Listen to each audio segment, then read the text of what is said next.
Good day, ma'am and classmates. Dagdag lang po ito sa mga sinabi ni Ms. Bakar. Mga genetic modification or organism bilang novel life forms. Dahil bago ang genetic modification organism, ang mga biotechnology companies ay nagawa ng patent ng mga genetic modification organism. Ang ibig sabihin ng patent ay maaari nilang kontrolin kung paano gagamitin ang mga genetic modification organism. Bilang resulta, may kapangyarihan ng mga kumpanyang ito na mag-demand ng mga magsasaka na ang mga taniman ay naapektuhan ng genetic modification organism. Mula sa kalapit na mga bukirin, kahit hindi sinasadya ang kontaminasyon.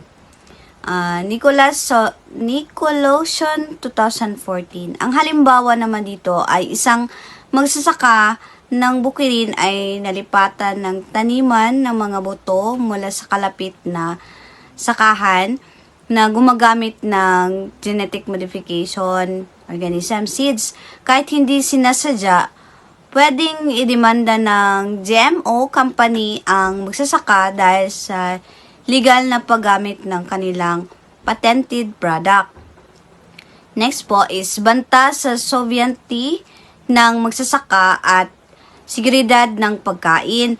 Ang mga GMO ay maaring maging banta sa kapangyarihan ng mga magsasaka na kontrolin ang kanilang ani at maaring maging panganib din sa food security ng isang bansa dahil nagiging monopolyo ng ilang kumpanya ang produksyon ng mga pangunahing pagkain.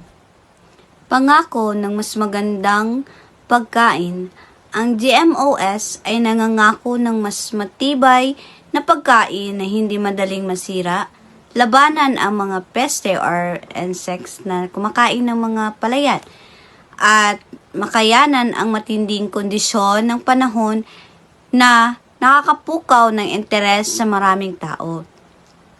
Halimbawa, may mga uri ng mais na genetically modified para sa maging resistant sa ilang uri ng peste.